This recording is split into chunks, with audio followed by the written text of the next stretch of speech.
सतगुरु तेरे आसरा। पापा जी आप जी को तो पता ही है कि बहुत छोटी थी जब आप जी के पास आई। मैं तो ये कहूँगी कि आप जी ही लेके आए इतनी गंदगी भरी दुनिया से। पापा जी 3-4 साल की थी जब आप जी ने अपनी बेटी बना लिया था। पापा जी जब मैं पैदा हुई थी तो लोगों को, मेरे घर वालों को ऐसे था कि इसका हम करेंगे क्या, बेटी होगी है, हमें नहीं रखना है। पर पापा जी फिर भी उन्होंने कुछ ना कुछ करके रख लिया। तो मुझे थोड़ा ये लगा कि चलो बचा रख तो रहे हैं, मारा तो नहीं, क्योंकि बहुत छोटी थी।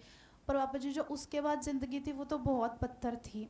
बेटी थी तो बस उन्हें ये होता था कि घर के काम करे। बहुत छोटी थी, भेज देते थे बाहर की सबके लिए। घर में खाना भी बन रहा है तो मुझे नहीं देंगे कि तू बाहर जा, तू बाहर से भीख मांग के लेके आ खाना। पूरा दिन घर के बाहर भीख मांगना। और फिर रात को भी जब आती थकी हारी तो ये होता था कि चलो घर में आने तो देंगे पर घर के दरवाजे मेरे लिए हमेशा बंद ही रहे कि तू बाहर ही सो। तो कुछ दिन तो पापा जी छोटी थी, समझ नहीं थी, ऐसी रोड के किनारे पे कहीं भी सो जाती, कुछ समझ नहीं आता था। पर धीरे धीरे घरों में से किसी के घरों से चुन्नियाँ चुरा के अपना खुद के लिए मैं चुन्नी बिछाती, उनका घर बनाती, वहाँ सोती। और पापा जी ऐसे मेरा भाई भी था बट उसके लिए सब फैसिलिटीज़ थी, वो कुछ भी चाहे वो ज़िंदगी में कर सकता था पर मैं नहीं कर सकती थी। मुझे लगा चलो अभी छोटी हूँ, इन्हें खुश करूँगी, धीरे धीरे अच्छे से इनके साथ रहूँगी, इनकी बात मानूंगी तो शायद इनको मेरे से थोड़ा लगाव हो जाएगा, मेरे से प्यार करेंगे, मेरी प्रॉब्लम समझेंगे।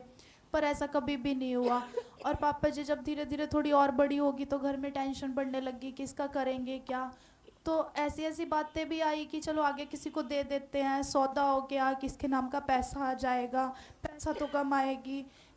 पर पापा जी बस आप जी ने बचा लिया। आप जी की रहमत रही कि मेरे फैमिली में कोई 1-2 पर्सन थे जो डेरे से, जिनका लिंक था, डेरे में आते थे। तो उन्होंने किसी को कहा कि अगर तुम्हें नहीं रखनी बेटी तो गुरुजी को दे दो, वो संभाल लेंगे। पर पापा जी एक बार तो उनका मन भी बना देने का, फिर उन्होंने कहा नहीं हम ऐसे नहीं दे सकते, अगर ये बड़ी हो रही है हमें इससे पैसा मिल सकता है।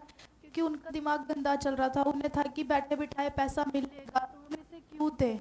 पर पापा जी आप जी की रहमत रही कि मैं आप जी के पास आ गई। और पापा जी ऐसा नहीं है कि वो लोग मुझे छोड़ के गए, आप जी ने ही, जब मैं बहुत छोटी थी तब बहुत पहले पंजाब में आप जी ने सत्संग किया था पापा जी। तो आप जी की जब गाड़ियाँ जा रही थी तो तब आप जी ने मेरे बारे में पूछा था कि ये बच्ची कौन है, यहाँ कैसे है। फिर आप जी ने ही कहा कि इसका पता करो और इसे हमारे पास लेके आना। तो पापा जी मेरी तो पूरी ज़िंदगी आप जी की है। मेरे साथ जो हुआ सब, आज मैं जो भी हूँ सिर्फ आप जी की वजह से। पापा जी आप जी ने स्पोर्ट्स में क्या, स्टडीज़ में क्या, हर जगह टॉप पे रखा है। और पापा जी अब मैं अगर पीछे का सोचती हूँ तो बस ऐसा लगता है कि वहाँ तो मेरी ज़िंदगी ख़त्म थी, कुछ भी नहीं था मेरी लाइफ में, सब कुछ ही आप जी कर दिया। पापा जी कल मेरी ही नहीं, ऐसे सब बच्चों की ही कहानियाँ ऐसी है, सबके साथ ही ऐसा हुआ है। कोई जंगल से मिला तो कोई कहीं से मिला, ये जो बहुत छोटे छोटे हैं। पापा जी कहीं तो ऐसे थे कि पैदा होते ही हॉस्पिटल में मुंह में जहर दे दिया गया और चुन्नियों से बांध दिया गया कि शायद दम घुट के मर जाए, किसी को वहीं छोड़ दिया गया। पापा जी बस आज हम जो कुछ भी है आप जी की ही रहमत है पापा जी। जी, हमें अच्छे से याद है कि हम सत्संग करके आ रहे थे और ये बेटी रोड के किनारे पे बैठी हुई थी जैसे कोई भीख मांगता है। बिल्कुल छोटी सी उम्र। तो हमने वहाँ गाड़ियाँ धीमी करके कहा था कि भाई इस बच्ची के बारे में पूछो।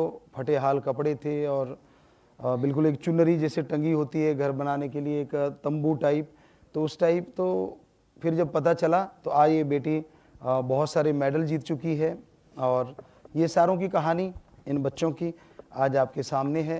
तो इसलिए हम कहते हैं कि बेटी को कभी मारो ना, बल्कि बेटी को पढ़ाओ लिखाओ बड़े करो। तो ये बेटियां बड़ी भी हुई और इनकी शादियां भी हो गई हैं, इनमें से बहुत सारे बच्चों की। देश दुनिया दी तमाम खबरों नाल जुड़े रहन ਲਈ सब्सक्राइब करो YouTube ਤੇ सच कहूं पंजाबी चैनल। इस दे नाल ही बैल आइकन दब के पाओ लेटेस्ट अपडेट सब तो पहला।